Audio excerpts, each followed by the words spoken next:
তারা এর আগে এমন ভয়ঙ্কর ড্রিল ইনস্ট্রাক্টর কখনো দেখেনি। তিনি নতুন রিক্রুটদের একটি নোংরা ড্রেনে কাদা পানিতে দাঁড়িয়ে রোস্টেড চিকেন খেতে বাধ্য করলেন। যদি গর্তে না নামো তবে এখনই বের করে দেওয়া হবে। রিক্রুটরা নিরুপায় ছিল, তাদের মানতেই হলো। কিন্তু সেই ড্রেনের পানির ওপর দাঁড়িয়ে তারা সুগন্ধি চিকেন মুখে তুলতে পারছিল না। তাদের দ্বিধা দেখে ইনস্ট্রাক্টর রাগে ফেটে পড়লেন। তিনি চিৎকার করে আদেশ দিলেন, এই ড্রেনেই বসে পড়ো এবং 1 মিনিটের মধ্যেই চিকেন শেষ করো, না হলে সব শেষ। তারা কোনো মতে কথা মানল, কিন্তু দুর্গন্ধ এতটাই ভয়াবহ ছিল সবার দম বন্ধ হয়ে আসছিল। তখনই ইনস্ট্রাক্টর সেই কাদা পানিতে একটি পাথর ছুড়লেন। নোংরা পানি ছিটে সৈনিকদের ওপর এবং তাদের খাবারের ওপর পড়ল। একজন সৈনিক ধৈর্য হারিয়ে চলে যাওয়ার জন্য উঠে দাঁড়াল, কিন্তু তার সঙ্গীরা তৎক্ষণাৎ মনে করিয়ে দিল, এখন যদি চলে যাও তবে কাপুরুষ বা পলাতক হিসেবে পরিচিত হবে।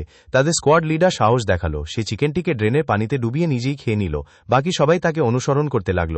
নতুন সিপাহী অবাক হয়েছিল, কিন্তু শেষ পর্যন্ত সে সেখানেই থাকার এবং নোংরার মধ্যেই তার সঙ্গীদের সাথে খাওয়ার সিদ্ধান্ত নিল।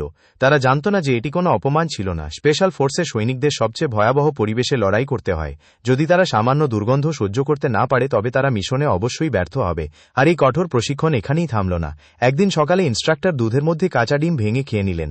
সবাই ঘৃণায় তা দেখছিল। তারপর তিনি জওয়ানদের 200টি পুশ আপ করার আদেশ দিলেন। এরপর তিনি ঠান্ডা বাসি বনরুটি মাটিতে ছুড়ে দিয়ে বললেন, পুশ আপ করতে করতেই খেতে থাকো, দুটি কাজই একসাথে না করলে আউট। লজ্জিত রিক্রুটরা কোনোমতে সেই রুটি গলার নিচে নামালো। একজন হার মানল, রুটি ফেলে দিল এবং চলে যাওয়ার চেষ্টা করল। ইনস্ট্রাক্টর তাকে যেতে দিলেন এবং বাকিদেরও হার মানার আমন্ত্রণ জানালেন। কিন্তু বাকি সবাই নিজের জায়গায় অটল রইল, তারা হার মানতে পরিষ্কার অস্বীকার করল।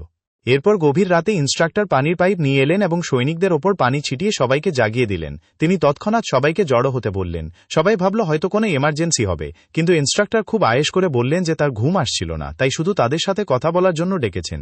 ক্লান্ত জওয়ানরা রাগে ফেটে পড়ল, এবার তাদের ঘুমও কেড়ে নেওয়া হলো। পরের রাতে তিনি 2টি বড় স্পিকার লাগালেন এবং ব্যারাকের সামনে উচ্চস্বরে গান বাজাতে শুরু করলেন। ঘুমানো একেবারেই অসম্ভব হয়ে গেল। এই হয়রানি এবং যন্ত্রণা রোজ চলতে লাগলো। তারপর একদিন ইনস্ট্রাক্টর শেষ চ্যালেঞ্জ ঘোষণা করলেন, যে কেউ ইনস্ট্রাক্টরকে হারিয়ে দিতে পারবে সে আজই প্রশিক্ষণ শেষ করবে এবং স্পেশাল ফোর্সে মনোনীত হয়ে যাবে।